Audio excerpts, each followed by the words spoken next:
السلام عليكم ورحمة الله وبركاته. نحمده ونستعينه ونستغفره ونعوذ بالله من شرور أنفسنا ومن سيئات أعمالنا. من يهده الله فلا مضل له ومن يضلله فلا هادي له. وأشهد أن لا إله إلا الله وحده لا شريك له الذي أرسله بالحق بشيرا ونذيرا وداعيا إلى الله بإذنه وسراجا منيرا. فقد قال الله تعالى في كلامه المجيد والفرقانه الحميد. সকলে জবানটা খুলে পড়ি আউযু বিল্লাহি মিনাশ শাইতানির রাজিম। বিসমিল্লাহির রহমানির রহিম।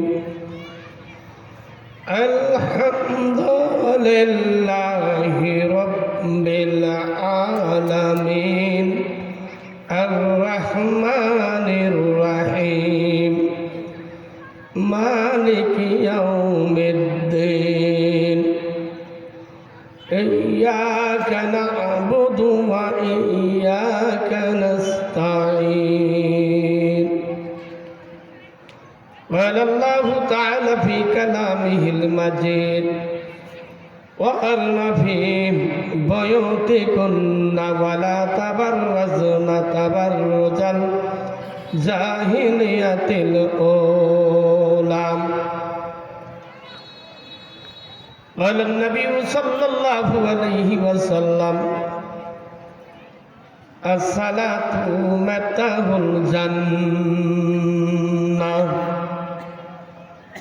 إن الله وملائكته يصلون على النبي يا أيها الذين آمنوا صلوا عليه وسلموا تسليما. اللهم صل على سيدنا مولانا محمد وعلى آل سيدنا مولانا محمد. اللهم صل على مرحبا مولانا محمد وعلى آل سيدنا مولانا. প্রেম আগুনে জলে মহরি উহে মাওলা রাব্বানা।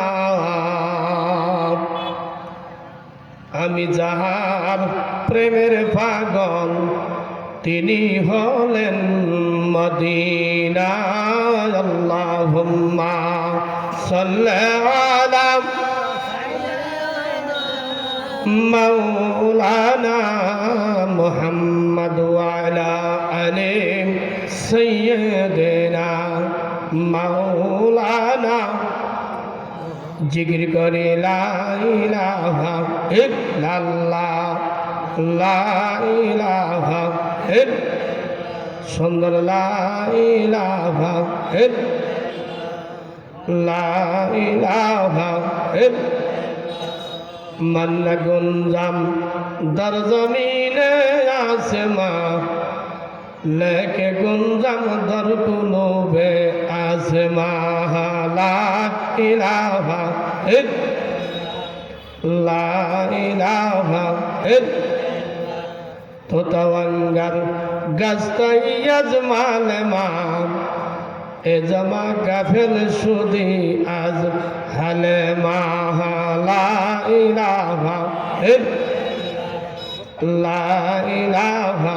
ইল্লাল্লাহ লা ইলাহা ইল্লাল্লাহু মুহাম্মাদুর রাসূলুল্লাহ সাল্লাল্লাহু আলাইহি ওয়াসাল্লাম। আল্লাহ আল্লাহ আল্লাহ আল্লাহ আল্লাহ আল্লাহ আল্লাহ আল্লাহ আল্লাহ আল্লাহ আল্লাহ বহুদূরে মদিনা আমরা কেমন যাব জানি না।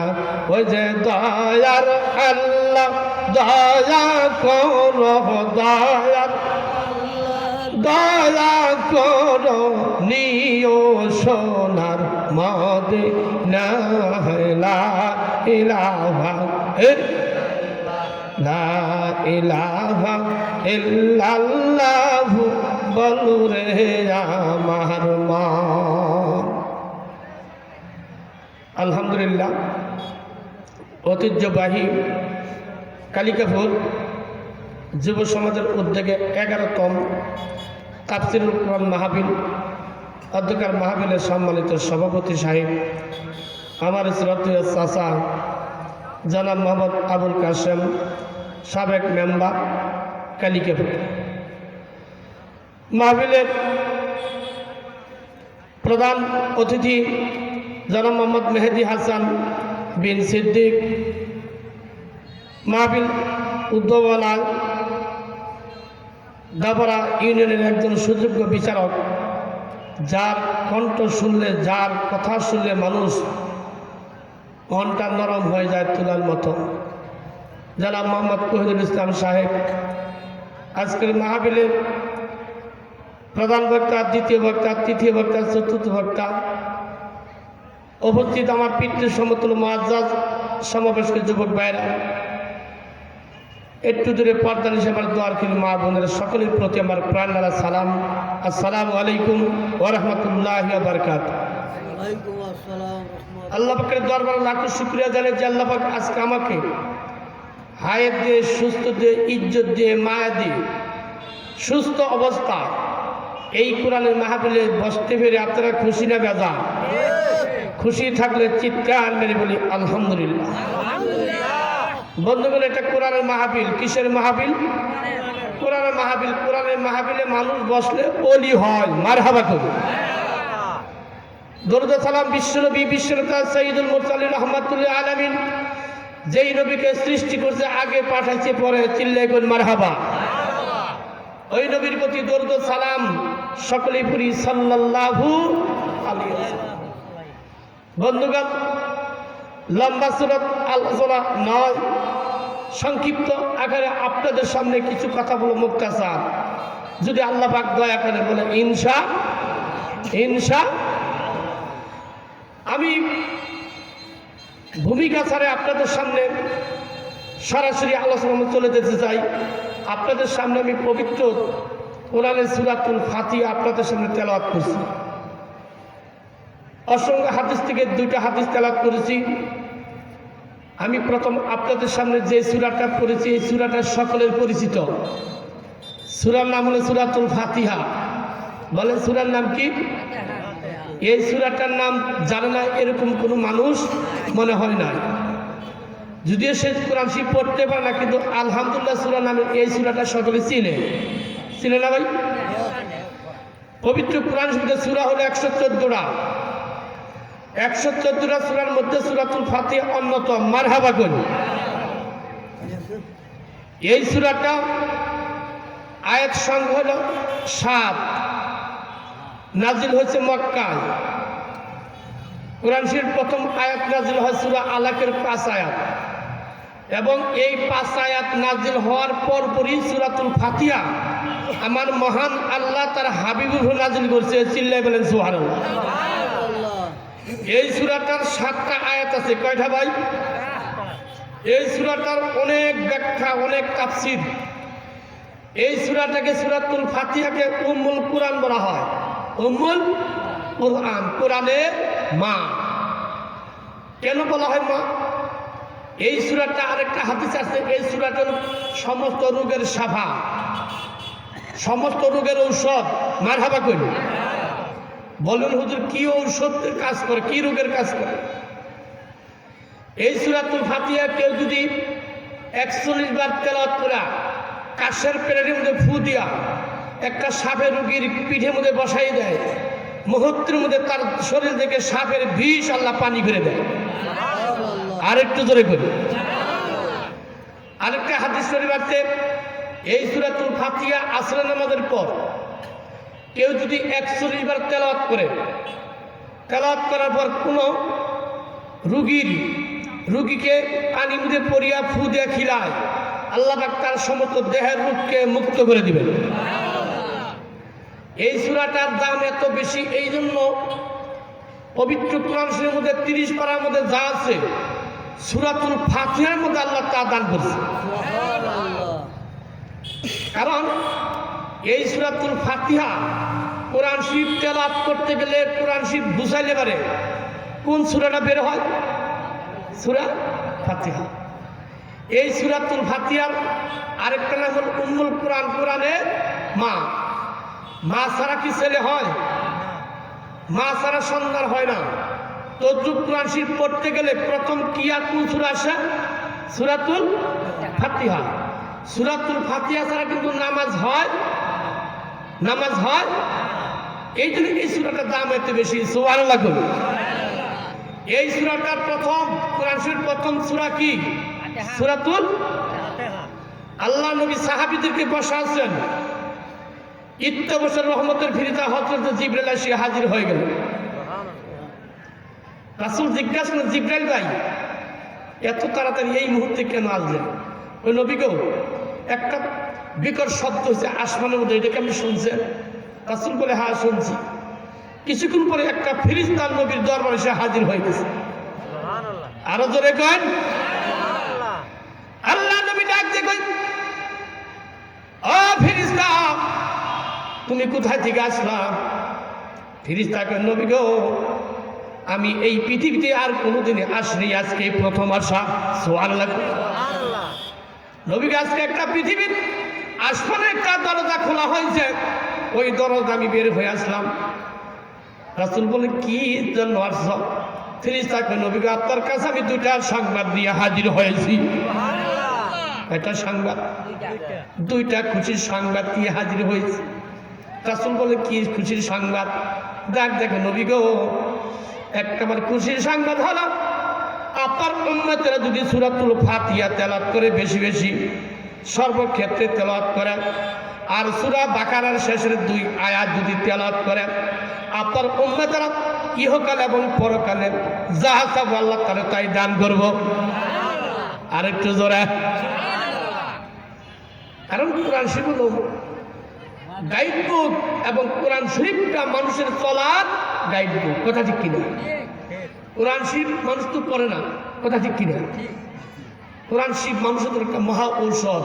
কোরআন শরীফ মানুষের হেদায়েতের জরিয়া, হেদায়েতের আলোর পথ।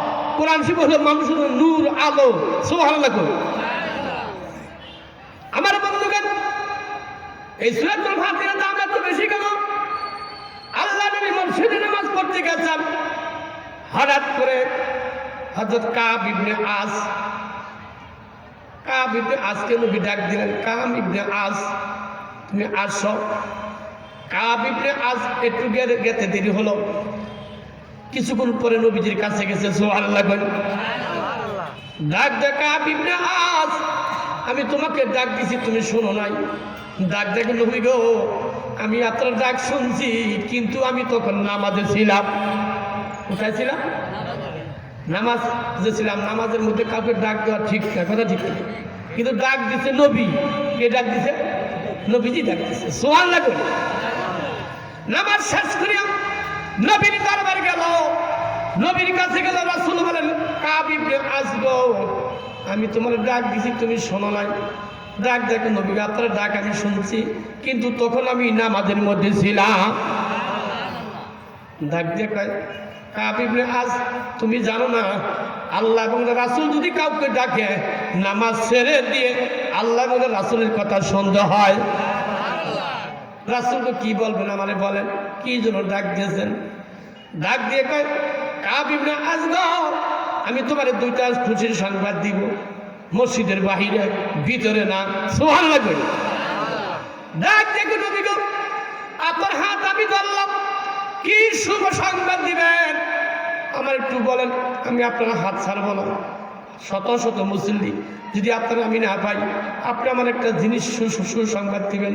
আপনার হাত আমি ধরলাম, হাত ধরে ধরে মসজিদের বারান্দায় গেলেন, চিল্লাই বলেন সুবহানাল্লাহ। ডাক দিয়া কেন নবীজি ডাক দিয়ে কাব ইবনে আজব কিছুক্ষণ আগে রহমতের ফিরেস্তা জিবরাইল আমার সংবাদ দিয়ে গেল, একটা ফেরেশতা নাযিল হয়ে গেছে। ওই ফেরেশতা পৃথিবীর জিন্দেগিতে কোনোদিন আসে নাই। খুশির সংবাদ হলো, ও কাব ইবনে আজ, তুমি যদি সর্বক্ষণ সূরাতুল ফাতিহা তেলাওয়াত করো আর সূরা বাকারার শেষের 2 আয়াত তেলাওয়াত করেন, আল্লাহ রাব্বুল আলামিন তোমার মনের বাসনা ইহকাল এবং পরকালে মনের বাসনা পূর্ণ করে দিবে। কারণ সূরাতুল ফাতিহাটা দামে তো আমরা সবাই জানি, কিন্তু আমার এই সূরাতুল ফাতিহার মধ্যে ফাতিহার 2টা অংশে বিভক্ত। কয়টা অংশে? অর্ধেক হলো বান্দার আর অর্ধেক হলো আল্লাহর। সুবহানাল্লাহ। আমি আপনি যখন সূরাতুল ফাতিহা নামাজের মধ্যে তেলাওয়াত করি, বলি আলহামদুলিল্লাহি রাব্বিল আলামিন, আল্লাহ পাক ফেরেশতাদের ডাক দিল, ফেরেশতারা আমার বান্দারা কার প্রশংসা করলো? আমরা কার প্রশংসা করি? জোরে কর। আমরা আল্লাহ আল্লাহ পাক ফেরেশতাদের মিটিং করে, ফেরেশতারা দেখো আমার বান্দা কার প্রশংসা করলো। ফেরেশতাকে আল্লাহকে তোমার আল্লাহকে ওই বান্দারকে আমার দেখছে, ভাই না দেখে নাই। কালিকাপুরের মানুষগুলো আমার দেখে নাই, না দেখে আমার প্রশংসা করলো। আল্লাহ বলে, ফেরেশতারা তোর সাক্ষী থাক, বান্দা যখন আমার প্রশংসা করলো, আমি বান্দার তামাম জিন্দেগানি গুনাহ খাতা মাফ করে দিলাম। ও ফেরেশতারা, যে বান্দারা আমার প্রশংসা করলো, আমি তোদের কাছে আমি মিটিং করেছিলাম, আমি দুনিয়াতে মানুষ সৃষ্টি করতে চাই, তখন তোমরা নিষেধ করেছিলা এমন কিছু মানুষ দুনিয়াতে সৃষ্টি করবা যারা বেনামাজি থাকবো, মিথ্যা কথা বলবো, বিয়া শাদী করবো, ছেলে সন্তান বাড়াবো, সুদ খাবো, ঘুষ খাবো, এই মানুষ সৃষ্টি করতে তোমরা নিষেধ করছিলে। কিন্তু বান্দা যখন সূরাতুল ফাতিহা নামাজের মধ্যে তেলাওয়াত করে, ডাক দেখ ও ফেরেশতারা তোরা দেখ আমার বান্দা কার প্রশংসা করতেছে, আমার প্রশংসা করতেছে। যখন নামাজ পড়িয়া আমরা যখন সাজদায় পড়ে যাই, মহান আল্লাহ রাব্বুল আলামিন তার ডান হাতটা কুদ্দুদি হাতটা বান্দার পিঠের মধ্যে বুলাইয়া দেয়। ডাক দেখে বান্দারে, যা তুই কি গুনাহ করছ, কি জন্য সাজদায় পড়ে কান্দাস, আমি আল্লাহ তোর তামাম জিন্দেগানি গুনাহ খাতা মাফ করে দিলাম। চিল্লায় বলেন সুবহানাল্লাহ। লা ইলাহা লা ইলাহা লা ইলাহা ইল্লাল্লাহু মুহাম্মাদুর রাসূলুল্লাহ সাল্লাল্লাহু। আসুন আমার ভাইরা, আজকে তাফসীরুল কোরআন মাহফিলের ব্যবস্থা করিয়া যদি আমরা ইদিক সিদিক বসে থাকি, কোরআনের সাথে বেয়াদবি করলাম। কার সাথে? কার সাথে? কোরআনের মাহফিলে আজকে মানুষ ওলি হজ মারহাবা কই। বাশার হানিফ মদ খাইতো, মদ খাওয়া তার অভ্যাস, কিন্তু রাস্তার মধ্যে একটা কাগজের টুকরা ভাইছে, কাগজের টুকরা ভাইয়া বন্ধু বান্ধবদেরকে বলে, বন্ধু বান্ধবেরা আজকে মদের আড্ডা যাও, আমি মদের আড্ডা যাব। কাগজের টুকরা হাতে লইয়া বাড়িতে এসে দুঃখিনী মার কাছে বলতেছে, মা গো দেখো তো গো মা, এই কাগজের টুকরার মধ্যে কি লেখা। মা কাগজের টুকরা দেখিয়া দু চোখের পানি ফলে ভিনে ভিনে কান্দে। এই কাগজের টুকরার মধ্যে তোর ওই প্রভুর নাম লেখা, যে প্রভু তোরে তো সুন্দর করে সৃষ্টি করেছে। তোর চক্ষু দুটা যে জায়গায় দেওয়ার কথা ছিল সেই জায়গায় দিছে, তোর কান দুটা যে জায়গায় দেওয়ার কথা ছিল সেই জায়গায় দিছে, তোর নাকটা যে জায়গায় দিলে ভালো দেখা যায় ওই জায়গায় দিছে। ওই প্রভুর নাম এই কাগজের টুকরার মধ্যে লেখা। বাসার ডাকতে, মাগো আমার প্রভুর নাম যখন এই কাগজের টুকরার মধ্যে লেখা, আমি এই কাগজটা কেমনে রাখবো? কয় বাবারে মক্কলে কাপড় দেয়া পেঁচাইয়া চুমা দিয়া তক্তার মধ্যে রেখে দে। বাসার যখন ইশারা নামাজ পড়িয়া ওই কাগজের টুকরা আমরা যেরকম কোরআন শরীফ যত্ন করে তক্তার মধ্যে রেখে দেই, ওইভাবে মক্কলের কাপড়টা পেঁচাইয়া যখন তক্তার মধ্যে রেখে দিল, ঈশার নামাজ পড়ে ঘুমাইছে। ঘুমের ভিতরে আমার মহান আল্লাহ ডাক দেখায়, বাসার রে, আমার এই নামটা আমার কোরআনের আয়াতকে তুই এত সম্মান করলি, এই জন্য আমি আল্লাহ তোর নামটা জাহান্নামের দপ্তর দিয়ে কাটিয়া তোর নামটা আমি জান্নাতের তালিকায় উঠাইয়া দিলাম। লা ইলাহা লা ইলাহা ইল্লাল্লাহু মুহাম্মাদুর রাসূলুল্লাহ সাল্লাল্লাহু। তাই কোরআনের মধ্যে সব কিছু আছে না নাই? আছে না নাই? কোরআন তো আমাদের এলাকায় ছাত্রের পরে রাখ, সব ছাত্র স্কুলে বলে, কথা দেখি। ও বাবারা, যুবকেরা, এলাকাবাসী, আপনার একটা ছেলে যদি মাদ্রাসা পড়ে, ওই ছেলে যদি হাফেজ হয়ে আপনার সিনা বরাবর দাঁড়ায় জানাজা নামাজ পড়ে, আপনার কবরে আযাব মাফ। একটা ঘটনা দেখলাম, আব্দুর রহিম করে তার নাম। তারা 5টা ভাই। কয়টা ভাই? 5টা ভাই। বাপি নিয়ত করছে 4 ছেলে ঢাকার শহরে চাকরি করে। আর ছোট ছেলে আব্দুর রহিমকে বললো, বাবা তুমি কি লেখাপড়া করবা? মাদ্রাসায় গিয়া। মাদ্রাসায় ভর্তি করে দিল। ভর্তি যখন করে দিল, হুজুরের কাছে গেল। হুজুর গো, আব্দুর রহিম যতক্ষণ পর্যন্ত কোরআনে হাফেজ হতে না পারবো, ততক্ষণ পর্যন্ত আব্দুর রহিমের ছুটি নাই। কি নাই?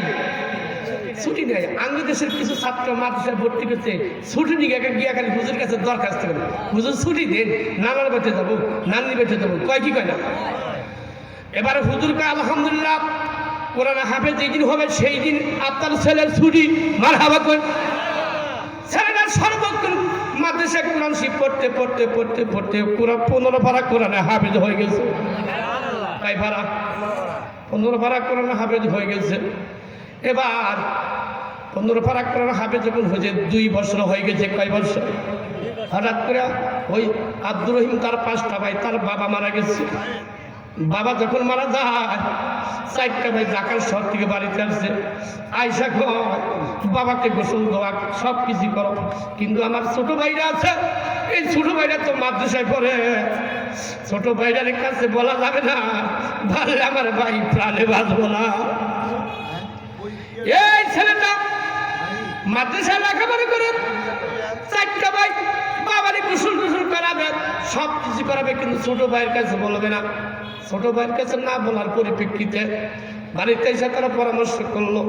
রাত্রিতে বড় ছেলে, বড় ভাই ফোন দিল মাদ্রাসার মুহতামিম হুজুরের কাছে। ডাক দেয়, হুজুর গো, আমার চিনছেন? হ্যাঁ চিনছি, আমি হলাম আব্দুর রহমানের বড় ভাই। হুজুর, আমার ছোট ভাইটা আপনার মাদ্রাসায় ভর্তি করা হয়েছে। বাবা বলে গেছে, যতক্ষণ পর্যন্ত কোরআনে হাফেজ হতে না পারবে, ততক্ষণ পর্যন্ত আমার ভাইয়ের ছুটি নেই। হুজুর গো, আমার বাবা যে আজকে মারা গেছে, আমার ভাইটার কি ছুটি দেওয়া যাবে? হুজুর গো, 100 বার ছুটি দেওয়া যাবো। সুবহানাল্লাহ। সকাল যখন হয়ে গেল, ফজর নামাজ হুজুর পড়িয়া আব্দুর রহিম কি বলে, আব্দুর রহিম তোদের বাড়িতে বেড়াতে যাবো। আব্দুর রহিমকে হুজুর কি জন্য বেড়াবার যাবেন? এতদিন তো জানি না, আজকে কেন যাবেন? হুজুরের কথা হলো, বাবা যে মারা গেছে কথাটা গোপন রাখবো। বাবা মারা গেছে এই কথা যদি শুনে আব্দুর রহিম প্রাণে বাঁচবো না। বললো, বাবা গাড়ি ভাড়া করছি, মাইকো ভাড়া করছি। হুজুর বলল, ও আব্দুর রহিমের বড় ভাই, আপনার বাবার জানাজাটা কয়টায় হবে সঠিক সময় বলেন, আমি মাইকো নিয়া আপনার ভাইকে উঠাইয়া যথার সময় জানাজারা হাজির হব। বাবারে এদিক দিয়া আব্দুর রহিমের বাবার গোসল গোসল করে খাটের উপর রাখা হয়েছে। গ্রামে হাজার হাজার মানুষ, 4টা ভাই বড়, 2টা বোন। আর এই এলাকার মানুষ বলতেছে, আব্দুর রহিম যতক্ষণ পর্যন্ত না আসবে, ততক্ষণ পর্যন্ত বাবার জানাজা হবে না। এবার অপেক্ষা করতেছে আব্দুর রহিমান কোন দিক দিয়ে গাড়ি নিয়ে আসছে। হঠাৎ করে উস্তাদ আব্দুর রহিমকে গাড়িতে উঠাইয়া নিয়ে আসছে। ডাক দেখো আব্দুর রহিম, হুজুর গো, কোনোদিন আমি বাড়িতে যাবার চান নেই, আজটা কেন যাবার চান? বলেন হুজুর, কিরে যাবাই? হুজুর কয়, তুই এত কথা কষ্টে, তোকে বাড়িতে যাম, গেলে তো সব জানতে পারবি। কয় না হুজুর, কিরে যাবেন বলেন? পরিশেষে হুজুর বলছে, আমি যে তোকে বাড়িতে যাবার চাই, তুই বারবার কেন প্রশ্ন করো? ডাক দেখ হুজুর গো, আমার মনের একটা কথা আছে যে বলছি কি কথা, তোর কথা রাখো। হুজুর গো, আমি আজকে রাতে স্বপ্নে দেখছি এই আকাশটা আমি কান্দে নিয়ে বেড়াইতেছি। হুজুর মনে মনে কয়, আল্লাহ তোর শব্দটা সত্য হয়ে গেছে। কিছুক্ষণ বাড়তে যাই তোর বাবারা জানাজারে হাজির। এইভাবে আব্দুর রহিম হুজুরের সাথে যখন আসতেছে, গ্রামে গিয়া দেখে হাজার হাজার মানুষ আব্দুর রহিমের বাবার জানাজারে হাজির হবো। এবার আব্দুর রহিম গ্রামে যখন ঢোকার সাথে সাথে গিয়া দেখে হাজার হাজার মানুষ পাঞ্জাবের টুপি পরা। দেখে হুজুর গো, আমার গ্রামে এত মানুষ দেখা যায় কেন? এবার মানুষ তো থাকে, আমাকে গ্রামে যদি কেউ মারা যাওয়ার পর টুপি পাঞ্জাবি বইরা জানাজারে হাজির হয়। সুবহানাল্লাহ। বন্ধুগণ, গ্রামের সব মানুষ চাতক পাখির মতন অপেক্ষা করতেছে আব্দুর রহিম বাড়িতে আসবো, তার বাবার লাশ দেখবো, তারপরে জানাজা দেওয়া হবে। হঠাৎ করে হাজার হাজার মানুষ তাকাই দেখে ওই মাইকুটা ওই আব্দুর রহিমের সহ তার গ্রামের ভিতরে ঢুকাইয়া দিয়েছে। হাজার হাজার মানুষে দেখতেছে ওই যে আব্দুর রহিম মনে হয়ে আসতেছে। আব্দুর রহিম যখন বাড়িতে আসলো, 4টা ভাই পরামর্শ করছে, আমরা আজকে শক্ত হমু, কাঁদবো না। ছোট ভাই আমরা যদি কান্দি, ছোট ভাই কাঁদবো। বাড়ির ভিতরে যখন আসলো, আসার পর আব্দুর রহিমের 4 ভাই কাঁদলো না। 2টা বোন ছিল, 2টা বোন বারান্দার মধ্যে খামের মধ্যে হালান দেওয়া দাঁড়িয়েছিল।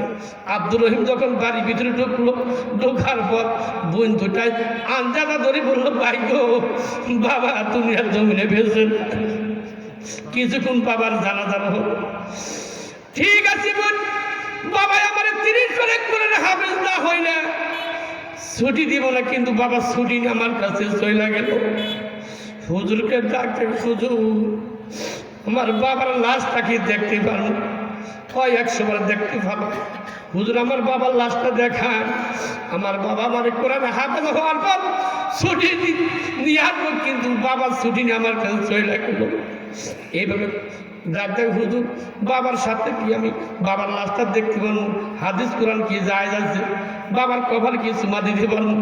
1000 বার যায় আছে, তোরে দেখতে দিন। লাশটা যখন হুজুর গুছাই দিয়েছে, আব্দুর রহমান পাঞ্জাদের উপরে পইরা বাবার কপালে চুমা দিয়ে কয়, বাবা গো, তুমি না বলতো কোরআনে হাফেজ না হইলে ছুটি নাই, কিন্তু বাবা আমার চাহিদা তুমি ছুটি নিয়ে চলে গেল। এইভাবে কান্না শুরু করলো।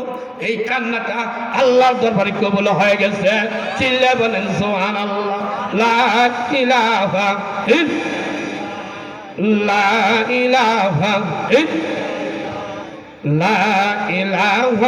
ইল্লাল্লাহ বলু রে আমার মন।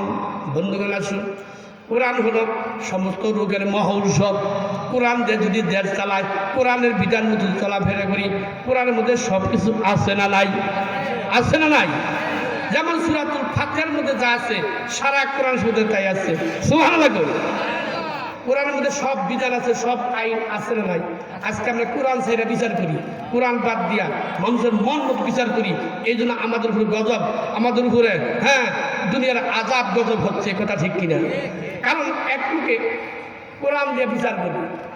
আল্লাহ তার বাচ্চা কাচ্চা দেন, জিজ্ঞাসা করছে, আল্লাহ যে আমার ছেলেদের দুনিয়ার সব পড়াই করাবো, দুনিয়ার সব পড়াই করাবো, তা তো বাচ্চা হয় না। পুরা বলছে আমার তো আল্লাহ মেয়ে দেয়, দুনিয়ার সব কিছু দিয়েই তারা বিবাহ দিন। সুবহানাল্লাহ। কিন্তু আল্লাহ ছেলে না দিয়া তার দিছে মেয়ে। কি দিছে? কথা কই। মেয়ে হইলে মানুষ বেজার হয় না? আগে দেশের মানুষ ছেলে হইলে খুশি হয়, মেয়ে হইলে বেজার হয়।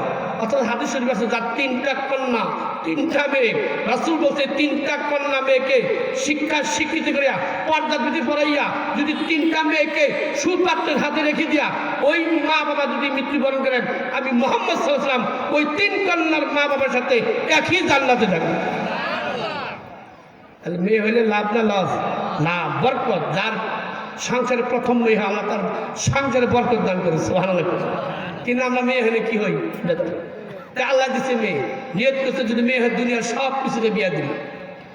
এইভাবে এই নিয়ত যখন করছে, মেয়ে হয়েছে, এখন মেয়ে তো বিয়ে দেওয়া লাগবে। 16-17 বছর বয়স হয়েছে, মেয়ের বিয়ে ঠিক করছে। এখন দুনিয়ার সব কিছু দিবার যায়, ওর পিঠে গুলাবো। একটা হুজুর কাছে গেছে, হুজুর আমি যে এই নিয়ত করছি ছেলে হলে দুনিয়ার সব পাই পড়াবো আর মেয়ে হলে দুনিয়ার সব কিছু বিয়ে দেবো। হুজুর এটা ফত হইল, তোমার মেয়ের বিয়ে ঠিক করছে? হ্যাঁ ঠিক করছি। মেয়ের বিয়ে ঠিক করবার বাজারে গিয়া লাইব্রেরিতে গিয়া চক বাজার একটা আন্দাজে কোরআন শিব কিনবা, একটা চক বাজার কোরআন শিব কিনিয়া মেয়ের বিয়ে ঠিক করিয়া মেয়ের স্বামী বাচ্চা যখন উঠে দিবা, মেয়েটা ওই কোরআন শিবটা মেয়ের সাথে দিয়ে দিবা। কারণ তুমি দুনিয়ার সব কিছুর কোরআনের মধ্যে দেওয়া আছে, তুমি দুনিয়ার সব কিছুতে তোমার মেয়ে দিয়া বিয়ে দিলা, আলহামদুলিল্লাহ কর। এই জন্যই কোরআন যদি আমরা দেশ চালাই, আমার দেশে মারামারি, কাটাকাটি, হানাহানি, ঝগড়া, বিবাদ সব কিছু কি মুসল হয়ে যাবে। কারণ কোরআন হলো সবচেয়ে মহা ঔষধ, কথা ঠিক কিনা? আসলে ভাইরা, আমরা কোরআন দিয়ে জীবন যাপন করি, কোরআন আমরা পড়বো, অন্যকে শিক্ষা দেবো। কোরআন নিজেরা পড়তে পারি না, আরেকজন পড়ে, আর আমি যদি বৈশাখ শুনি, তাহলে যে পড়ে তার যে আল্লাহ 10 নেকি দেয়, আর যে শুনবো আল্লাহ তার 20 নেকি দান করবো। আল্লাহ পাক সবাইকে বোঝার তৌফিক দান করুন। অল্প সময়ে কিছু কথা বললাম মুক্তাসার, যদি অন্যায় কথা বলে থাকি আল্লাহ যেন মাফ করে। ওয়া মা আলাইনা ইল্লাল বালাগ। আসসালামু আলাইকুম ওয়া রাহমাতুল্লাহি ওয়া বারাকাতুহু।